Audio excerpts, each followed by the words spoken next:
Good evening, students. Welcome to G All India English Solution. Today we will discuss TGT Practice Set 27.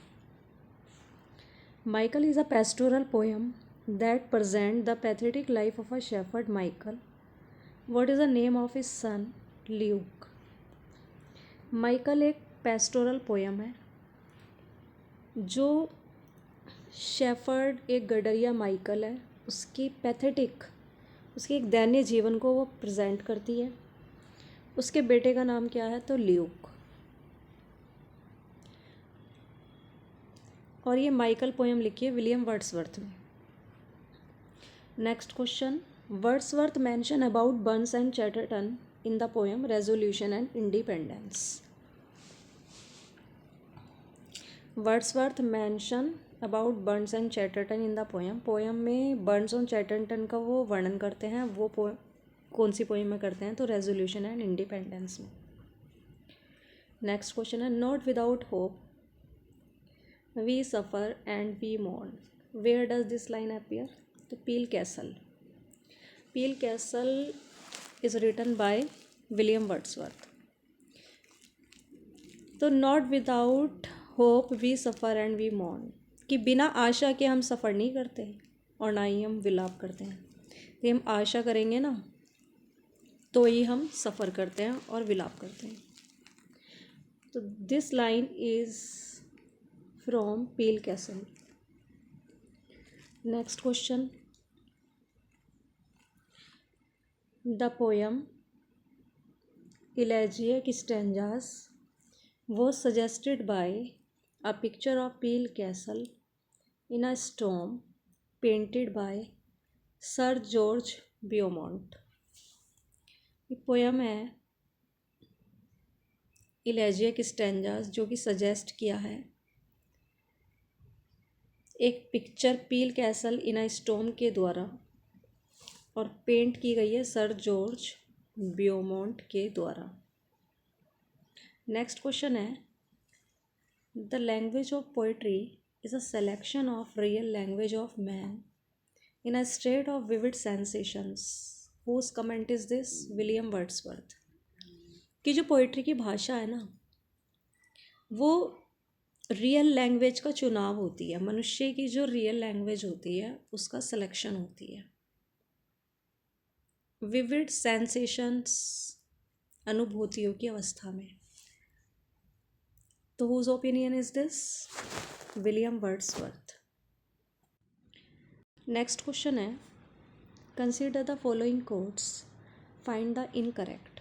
यहाँ पर जो incorrect है उसे find out करना है। तो ये ओनली 4 है, पैराडाइज रिगेंडी या पैराडाइज लोस्ट है। तो देख लेते हैं सारी कोट्स को। द फॉरबिडन ट्री,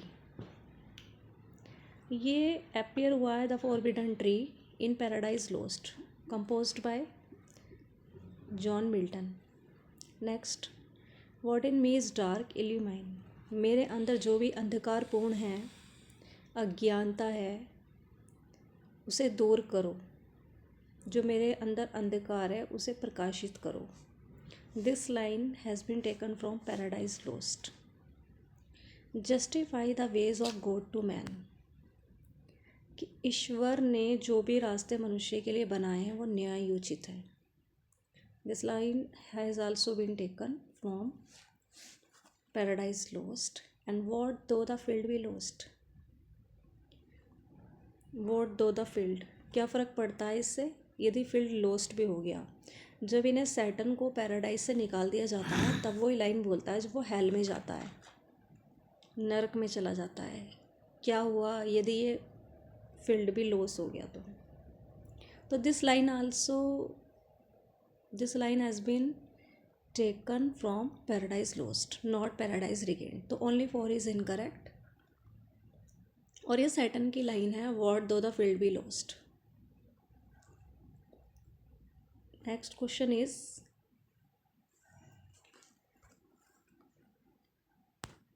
देखो consider the following statements about Milton. कुछ यहाँ पर स्टेटमेंट्स हैं जो कि मिल्टन के बारे में हैं और यहाँ पे फाइंड करना है करेक्ट स्टेटमेंट या स्टेटमेंट्स। तो his poetry acts like an incantation, एक अवतार की तरह उसकी पोइट्री काम करती है।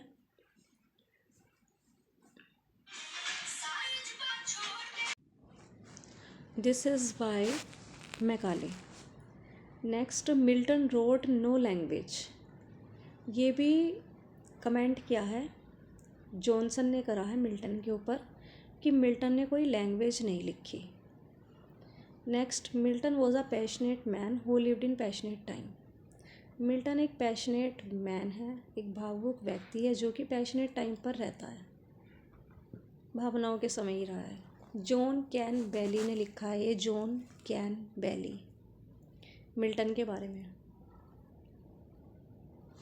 नेक्स्ट है, Milton was of devil's party without knowing it. Milton है ना, बिना इसके जाने ही डेविल के पार्टी में था, मतलब उसे पता नहीं था, उसके बाद भी वो डेविल के पार्टी में रहा, इसके बारे में वो नहीं जानता था। तो ऑल ऑप्शन आर करेक्ट। तो his poetry acts like an incantation. Macaulay said about Milton. Milton wrote no language. Johnson said about Milton. Next, Milton was a passionate man who lived in passionate times. तो John Campbell.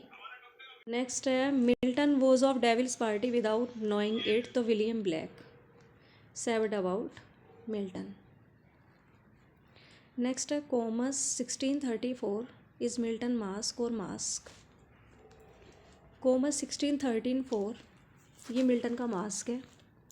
इसका subtitle है the Triumph of virtue, गुणों की जीत गुणों पर जीत, विजय।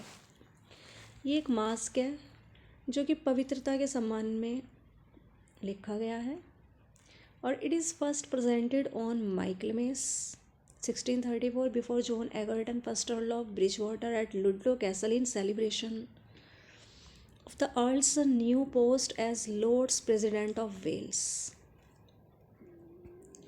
कि एक mask है जो कि ऑनर में था चैस्टिटी के, पवित्रता के, और ये फर्स्ट टाइम प्रेजेंट किया गया है माइकलमेस में 1634 में जॉन एगर्टन के सामने। और जॉन एगर्टन ब्रिज वाटर का फर्स्ट अर्ल था लुडलो कैसल में, और कब प्रेजेंट किया था, तो ये अर्ल न्यू पोस्ट के सेलिब्रेशन में ये प्रेजेंट किया गया था।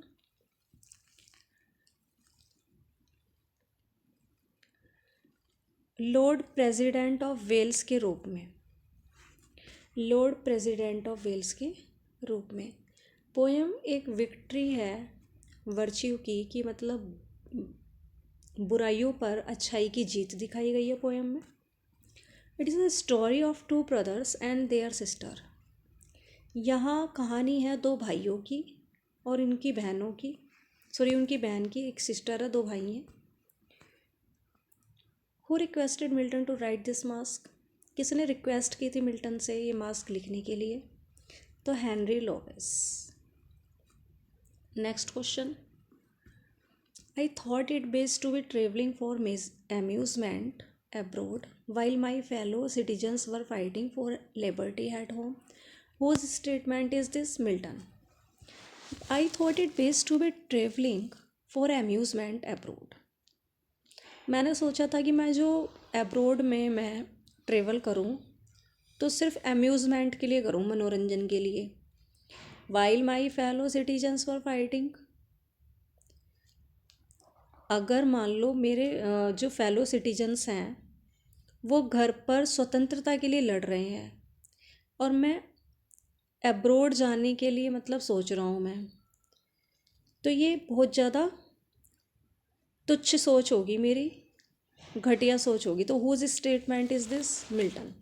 आई thought it best to be travelling for amusement abroad, कि मैं एब्रोड में अम्यूज़मेंट के लिए यात्रा करूँ, तो ये बहुत ज़्यादा मेरी सोच घटिया होगी कि मेरे फेलो सिटीजन्स तो फाइट करें घर पर रह कर के लिबर्टी के लिए और मैं बाहर घूम मनोरंजन के लिए। तो ये मिल्टन ने कहा है। नेक्स्ट क्वेश्चन है,